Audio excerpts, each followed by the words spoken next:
one of the biggest mistakes that I see developers make all the time is they'll acquire a project in anticipation that I'll raise the money, and then that money never comes.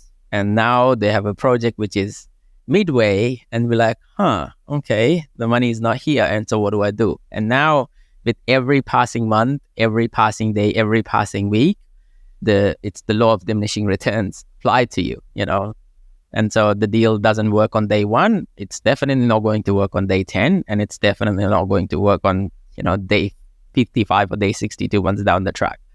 So you almost dig yourself into a hole because you've picked the wrong project, you're desperate, and you've acquired a project thinking that it's working and the money would come in later. And that's how these course providers teach, right? Oh, go take the risk. This is the craziest story. I was talking to this one person who picked up a $2.5 million deal in anticipation that they're going to raise $800,000. I'd be like, I have done 40 projects and I wouldn't even do that. That's just crazy. I would take the pledges up front for that $800,000 that I'm raising so that I know that this money is going to come in, right? And this is first time deal, signed on the contract, going through the DA process. 12 months into the deal, they have to settle the $2.5 million debt with the loan and then raise another $800,000. And I'd be like, holy smokes, I would lose my sleep over it. How are you not losing sleep over this? Yeah, so and that's the part where, like I said, it's a bit scary because you sort of go, you're jumping in, with a lot of trust and belief in that project, but that becomes you need to treat it as a business. Like you really just need to treat things as a business to be able to go, well, and this is a whole new topic on its own. Like full-time development is a business. It's a business where you need to do marketing. How do you attract investors and buyers? You've got to market your brand and the project in some way. You've got to put into account, and operations. You need to have processes in place. You need to have processes and systems and work out, step by step, how does this business work and how do I scale it as well?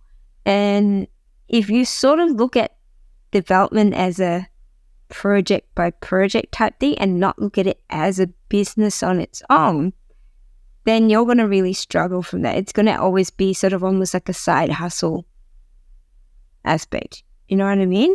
And so there are few things here that we really want to stress, and I really want to stress, is around making sure you've got a strategy to sort of go, how do I go from here to here?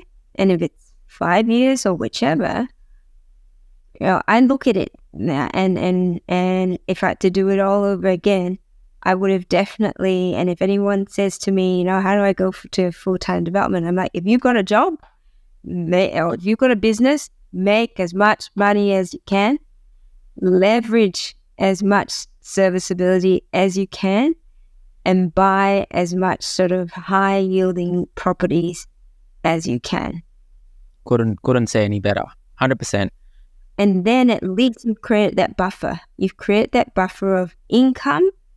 When you move to the next level, you're not sitting there going, oh my goodness, I have no income. Yes. Don't replace your income with property development profits. Replace your income with passive income. I think that's the key thing, right?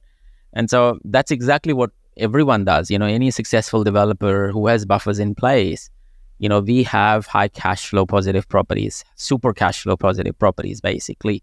And what they're doing is they are providing not only serviceability to the developments in relation to the holding cost side of things, but it also provides you the sleep at night where you don't have to worry about the living expenses and the running expenses because that's covered.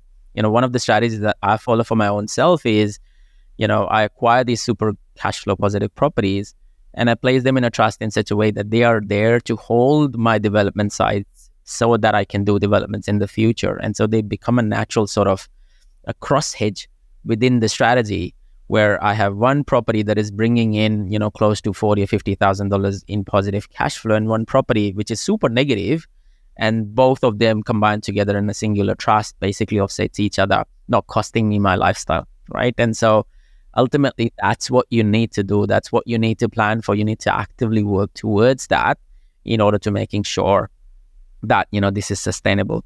One thing that I do want to add here, and again, I speak to so many people, and there was this rationale that was provided to me that, these course providers, they live a financially free life. And again, I'm not pointing fingers at anyone. Look, of course, education and self-development and personal development is a big thing, and you should definitely do it.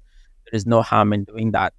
But the question here is that, hey, how do they make money through developments by themselves, right? And so how can they live a financially free life? And so we can follow them and do exactly that. Well, hold on a second, take a step back. Their cash flow is selling courses to you. So that's their cash flow. That's their business. They are not bringing cash flow through property developments. They have sorted their cash flow out. So how about you go out and sort out your cash flow, be it PAYG income or sell courses? I'm not going to be the judge here, but ultimately, they have sorted out the cash flow, and so should you. You should be preaching what you practice. And that's what I'm a big advocate of all the time.